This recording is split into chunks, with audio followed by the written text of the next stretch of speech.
वरिष्ठ अभिज्ञ जो माने सिनेमा इंडस्ट्री रे सब दिगरु गुणी संपन्न व्यक्ति विशेष को सरकार गोटे जूरी कमिटी करती। तो जूरी कमिटी जने मु कहीदेवी धरतु जूरी कमिटी सबू बोका अनभिज्ञ तेणु सेटा गोटे कहवा मूर्खामीर कथा। कारण मु कौन माने से जो जूरी कमिटी एते लोक थे मु विज्ञ मु ज्ञानी किसी ज्ञान नहीं। सरकारी स्तर रे जो सब कमिटी हुए सब कौन एमती लोक नियंती ना कहवा भूल कहले कौन कहला सेटा निंदनीय कथा एवं निजको माने समाज जगह छोट करिवार कथा।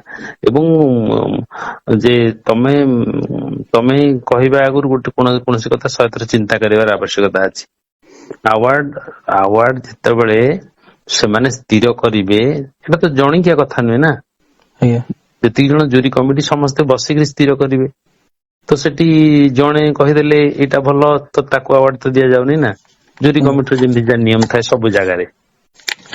तेणु खाली गोटे कहवा से कहवा सोशल मीडिया रे आसीबा पई कहवा जे एटा बहुत भूल कथा। लोक को विभ्रांति करेवा मिथ्या कथा मिथ्या तथ्य देकी विभ्रांति करेवा पाप। जदि आप आध्यात्मिक बारे विश्वास करती ये गोटे विराट बड़ पाप। तो जदि फिजिकली गोटे कंप्लीट चरित्र लागू नहीं ताको केमिति गोटे स्टेट अवार्ड मिलगला मु तो आज भी भाबुची। ए सब जिनसर प्रॉब्लम ता एठी अछि जे जो माने जज रहंती ना से माने एक्चुअली मु जानि नै को माने रहंती सब बेले हैं किछि किछि लोकंकर ज्ञान थाई पारे मु सेमानकर नॉलेज को नै के असंतुष्ट रहउची। मु सेमानकर पर्सनल किछि मु असंतुष्ट रहउ नै। नॉलेज माने सिनेमा देखिथिबा लोक ही सिनेमा को देखिबा कथा ना से ही बुझी पारिबो ना। सिनेमा वर्ष वर्ष आपण देखि नथिबे से भितर जणे के थिबे आपण पचार दियंतु। एबे हठात 30 वर्ष सिनेमा देखि नथिबो जणे लोक हठात ताकू गोटे वर्ष रे जूरी कर दिया जिवो एमिति सिस्टम चलीछि। आ कोन करा जिवो सेटा होछि मेन प्रॉब्लम। से व्यक्ति जन को केही जानि नथिले जे जन अभिनेता बोली यह हूँ सत्य नुहे त्रिबार सत्य।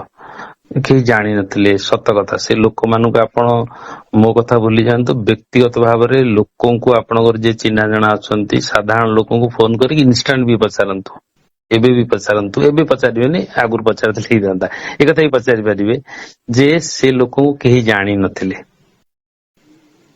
जानी नथिले अर्थ कौन जे सी निज प्रतिभा बल रे निजको समर्थ करि नथिले लोकों आगे जे मु एया से तो संग्राम परिश्रम निष्ठा अध्यवसाय गुड़ा दरकार से करि नथिले। राताराती बड़ हबार स्वप्न जदि थांको मन भितर थाए एवं सेतिरे से हारी जाइथिले निराश जाइथिले तापर कोन कले जेतेबेले इंडस्ट्री पचारलानी जेतेबेले प्रसिद्धि लाभ करि पारलेनी जेतेबेले संग्राम करि पारलेनी सेतेबेले सोशल मीडिया रे मोबाइल रे गपी आरंभ कले एगेंस्ट रे इंडस्ट्री एगेंस्ट रे व्यक्ति इंडस्ट्री व्यक्तिगत नहीं व्यक्ति विशेष एगेंस्ट रे बहुत बड़ बड़ लोकों एगेंस्ट रे कहले जो माने ओडिया सिनेमा को कांधे केते वर्ष जाय आनी चंती जो माने काम करूचंती जो माने दर्शक द्वारा ग्रहणीयता हेचंती जो माने काम करूचंती तो तांको सब बकीबा गाली दबा सब आरंभ कले। एटा गोटे खराब प्रक्रिया आरंभ कले जेतेबेले गोटे लोक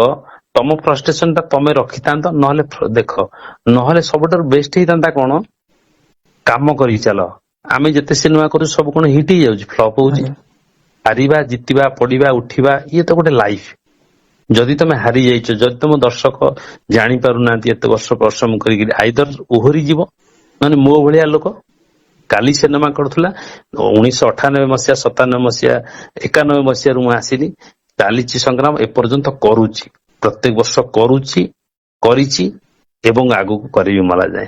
तो देखो सी कहउछंती मन करंतु मु एसबु न करिकि खाली जदि एक्टिंग भी करंती लेकिन से जानि छंती जे मु कोन कोन अभिनय करछि तांकर लिस्ट बाहर करंतु मोर लिस्ट से निजे बाहर करंतु ना हां जानि परिबे मु कोन करछि से कोन करछि सी एक्चुअली मते लागुछि से मते पर्सनली नहीं गली एक्चुअली मु हरिओम को पर्सनली नहीं हला मु ओडिसार परिप्रेक्षी रे कथा कहूची मते मु एबे भी आपन को सहित जो कथा होची मु आपन को पर्सनली थोड़ी कथा होची मु मोर वक्तव्य ओडिसार पॉइंट ऑफ व्यू रे मु कहूची सिनेमा को नेकी ସେମିତି ମୁଁ ତା ସହିତ ସେଇଭଳିଆ କଥା ହଉଥିଲି, ସେ ପର୍ସନାଲି ନେଇଗଲେ।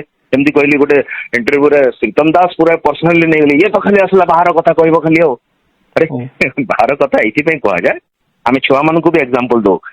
ତାହେଲେ ତମେ ନ୍ୟୁଟନ କିଏ ଜାଣିବା କଥା ନୁହଁ, ସେ ତ ବାହାର ଲୋକଟା। ସେଇ କଥା, ଇଏ ଏତେ ବଡ ଜ୍ଞାନୀ ଗୁଣୀ ଲୋକ ଓଡିଶାରେ ଜନ୍ମ ହେଇଛନ୍ତି, ଆମେ ତାଙ୍କୁ ଜାଣିପାରିଲେନି, କେହି ଜାଣିପାରିଲେନି, ନା ବ୍ୟକ୍ତି ବିଶେଷ ନା ସରକାର। ସେ ବା ମୋବାଇଲରେ ଗପିଲେ ପରା ଲୋକ ତାପରେ ଜାଣିଲେ ଯେ ଇଏ କିଏ ବୋଲି। ତା ଆଗରୁ ତାଙ୍କୁ ଲୋକ ଚିହ୍ନି ନଥିଲେ। ମୋବାଇଲରେ ଗୋଟେ ଲୋକ ଅହରହ ନେଗେଟିଭ ଗାଳି ଦବ, ଲୋକ ଜାଣିବେ ଯେ ଇଏ ଗୋଟେ କିଏ। ଦି ପ୍ରକାର କଥା ଅଛି ଆଜ୍ଞା, ରାସ୍ତାରେ ଏକ କରିକି ଦୁଇ କରିକି ନାଁ କରିବା ଏବଂ ମନ୍ଦିର ତୋଳିକି ନାଁ କରିବା। ଇଏ ହଉଛି ସେ ଦ୍ୱିତୀୟ ଶ୍ରେଣୀ ଲୋକ ଯିଏ ରାସ୍ତାରେ ଏକ କରିକି ନାଁ କରିବାକୁ ଚେଷ୍ଟା କରୁଛନ୍ତି। ହଁ, କଣ ସିନେମା ଅବଦାନ ଅଛି କହୁନାହାନ୍ତି? କେତେଟା ସିନେମା କରିଛନ୍ତି, କେତେଟା କଣ ଆୱାର୍ଡ ପାଇଛନ୍ତି, ଆଉ କେତେଟା ତାଙ୍କୁ ସମର୍ଥନ ମିଳିଛି। ଲୋକ ତାଙ୍କୁ ଚିହ୍ନିଥିଲେ କିଏ? ମୁଁ ବା କହୁଛି, ମୋବାଇଲରେ ଗାଳି ନଦେବା ପୂର୍ବରୁ ଲୋକ ତାଙ୍କୁ ଜାଣିନଥିଲେ ହୁଇଛି। ଏଇଟା ଗୋଟେ ଖରାପ ପ୍ରକ୍ରିୟା ବି ସେ ପରମ୍ପରାଟା ଆରମ୍ଭ କଲେ। କାଲି ତାଙ୍କୁ ଶିଖିକିରି ଜଣେ ଆଉ ଜଣେ କହିବ ଯେ ଆରେ ମୁଁ ତ ଏତେ ଦିନ କାମ କରିକି ମତେ ଯଦି ସିନେମାରେ କିଏ ଚିହ୍ନି ପାରୁନାହାନ୍ତି, ତାହେଲେ ମୁଁ ଯାଉଛି ମୋବାଇଲରେ ଗାଳି ଦେଇକି ପ୍ରସିଦ୍ଧି ଲାଭ କରିବି, ମତେ ଲୋକ ଜାଣିବେ। ଏଇଟା ଭଲ କଥା ନୁହେଁ ରେ ଭାଇ। ଏଇଟା ତମେ ନିଜେ ଖରାପ ହଉଛ, ପରମ୍ପରାଟା ଗୋଟେ ଖରାପ କରୁଛ। ଯେ ନୂଆ ପିଢିର କଳାକାର ଯଦି କିଏ ହାରିଯିବ, କେତେବେଳେ କିଏ ଝୁଣ୍ଟିଯିବ, କେତେବେଳେ କିଏ ନିରାଶ ହେଇଯିବ, ସେ ଏଇ ଅସ୍ତ୍ରଟାକୁ ଦେଖିବ ଯେ ମୋବାଇଲରେ ମୁଁ ଗାଳି ଦେବି। ସେଇ ସିନେମାକୁ ଯେତେବେଳେ ପ୍ରମୋସନ କରିବା କଥା ଆସିବ, ସେଥିରେ ରାଜନୀତିକରଣ କରିବା କଥା ନୁହଁ। ଯଦି ସେମାନେ ସତରେ ଓଡିଶାର ଇମ୍ପ୍ରୁଭମେଣ୍ଟ, ସତରେ ଓଡିଶାଟାକୁ ସାରା ଭାରତରେ ବିଶ୍ୱରେ ପହଞ୍ଚେଇବାକୁ ଚାହୁଁଛନ୍ତି, ଯଦି ସେଇ ଭିତରେ ନିଜର ଚେୟାର, ନିଜର ରାଜନୀତି କରିବାକୁ ଚାହୁଁଛନ୍ତି, ତାହେଲେ ତ କିଛି ହେଇପାରିବନି। ମୁଁ ବି ତ ମୁହଁ ଖୋଲିବା କଥା ନୁହଁ, ମୁଁ ବି ତ ଗୋଟେ ଦଳରେ ଅଛି, ମୁଁ ବି ତ ଚୁପ୍ ହେଇକି ରହିବା କଥା। ମୁଁ କାହିଁକି କହୁଛି?